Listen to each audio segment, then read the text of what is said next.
Hey, so we're making pot-au-feu. Pot-au-feu from France. It's their national dish, and it's really just boiled meat and vegetables. Now, it seems so simple, but guys, the technique is no joke. I tried to make it look as simple as possible, but I'm not going to lie to you, this was actually really fun.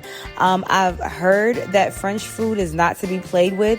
Their technique is just out of this world, and boy, no one was lying when they said that. So basically, I used different cuts of beef. I used anything I could find, really. It was pretty last minute. And I couldn't really find like the beef cuts that I wanted to use. So I just used some chuck roast and some top round. And the vegetables I used were parsnips, celery, onions, carrots, turnips, and some baby potatoes. That's really it. Yeah, so as you can see, I'm just getting everything prepped. At this point, I was like, oh yeah, this is going to be easy. All I got to do is just get it prepped and just put this bad boy in the pot. And you would think boiled meat and potatoes, it doesn't take much, but I just couldn't believe it. This labor of love, once again, another labor of love. It took me 5 hours. And I just want to say this, sidebar, but I want to say this. I have never made food with I've never made a dish with parsnips, and that's going to stop. I am now officially a parsnip fan.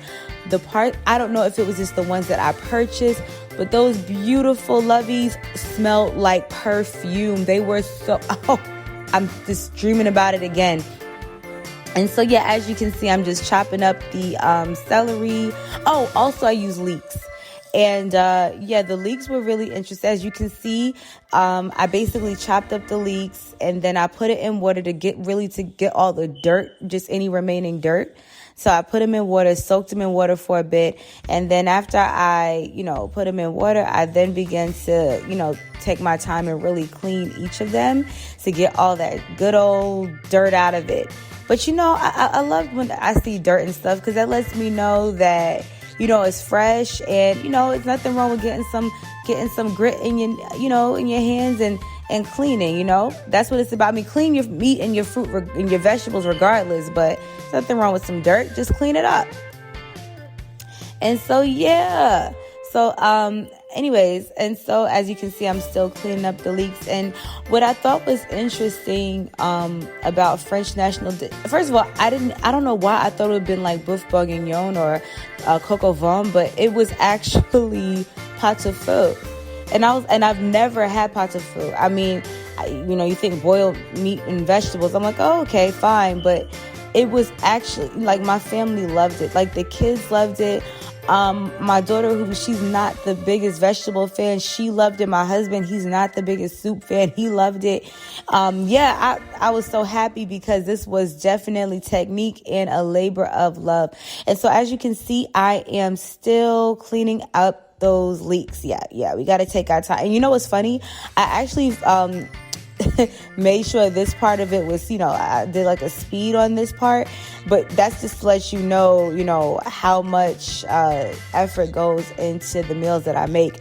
Even outside of this challenge, when I'm cook food, I've definitely, I put a lot of effort, time, and love in it. And so it always is a joy when it comes out amazing. And so while we're working on this, what's so funny? I thought this was funny, but the pot-au-feu originated with, I believe, the king. He actually said, listen, even peasants can get some chicken and boil it once a week. And so I thought that was interesting, but I see now that they've really developed it and made it more of a fun thing, not a fun thing, but more of an advanced thing. And it's not cheap because you're using a bunch of cuts of meat. And I tried to, choose the method with beef. And so as you can see, I put the cut up vegetables minus the root vegetables into the pot. And now I'm wrapping up my herbs, my parsley, bay leaves, as well as my parsley and bay leaves. I'm wrapping it up in a nice moist cheesecloth so that it can get that good old fashioned flavor. And that's really going to just stay in there the entire time. I was like, oh, wait a minute, forgot to tie it up. And so yeah, parsley and some bay leaves, that was really a game changer. Yeah, guys, I was so, I don't know. I think I don't know what I was. Oh, and also I added thyme as well. I forgot to point that out. I added thyme as well to this. So yeah, that was pretty cool. But guys, I think I truly I keep saying it because I really thought this was going to take me like 3 hours, and it took around 6 hours, 6.5 hours. But you know something? The flavors were really developing throughout this entire process. So I was really excited about that. The flavors were really developing, and you could really tell like each part of it as we go forward, each part of it has such an intense profile. And so, like I said, I used 2 cuts of beef. I used, like I said, whatever I could find. But I used the chuck roast and I used the top round. And so what you see me doing, I'm just tying the chuck roast together because it is a large cut. And I want to just get a good season on it and keep it, keep it in place as I am, cooking it in this pot. And so as you can see, I'm just tying it up. I was so happy about this. So happy about tying this up. But yes, so after I tie it up, basically I'm gonna just season it generously with salt and pepper. I do not play with it generously when it comes to my red meat, okay? I'm just giving you guys a heads up. Listen, I'll play nice when it comes to chicken, but with red meat, I season generously. So this was really fun to do, tying. Listen, I just love cooking. So let me ask you, based off of, what we did last week, with Afghanistan, Bolivia, Colombia, Dominican Republic, and Ecuador, did you have any favorite videos? My family, they said that Ecuador was their favorite. I think it was because of the desserts. That's my opinion. I think it was a dessert reason. But that was that they said. And so as you can see, I'm seasoning this generously. Don't worry, it was not salty. I do not play fair when it comes to red meat once again. And so I laid it on top of the vegetables. I did not put the root vegetables on there, like I said. And so after that, I'm going to put in the cuts of the top round. And like I wanted to use, maybe a bottom round, another type of roast, but I couldn't find any. And so we used that. And it came out just well. The key is just to get different cuts of beef. And when you get like cheaper cuts, you just season it. But I wasn't afraid of it. Oh, you see me piling that bad boy on? But I wasn't afraid of it because it cooked down so much, and there was so much flavor and so much buildings of flavor profiles that I had no issues. And so after it cooked down for about 2.5 hours, I put it in another pot. I took the beef out, the different cuts of beef. I put it in another pot just so that it can rest. So it rested for the remainder of the time.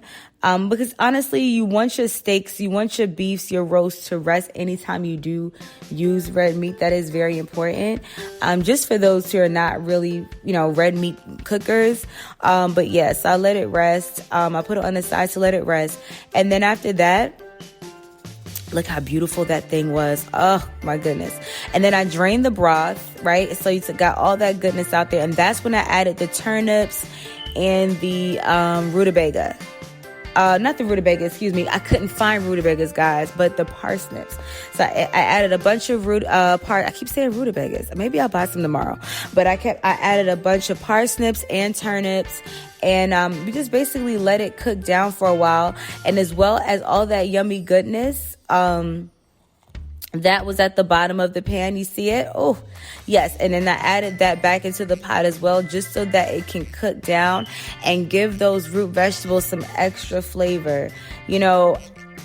Fun fact, I was never a turnip fan. Never. I was never a turnip fan.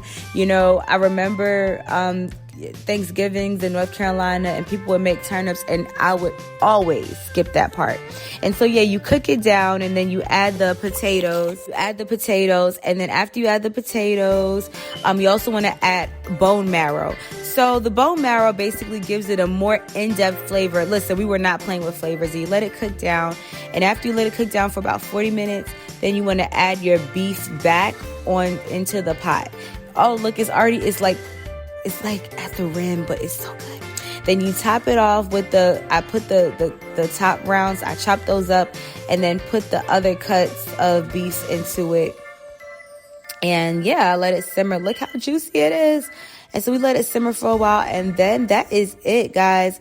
This was so much fun. I mean, and it was so labor intensive, but guys, it was so worth it. Number one, we have a bunch of leftovers. Not that we need it, because we're heading over to G. And can you guess what G is? How beautiful is that? Look how beautiful it is. All right, guys.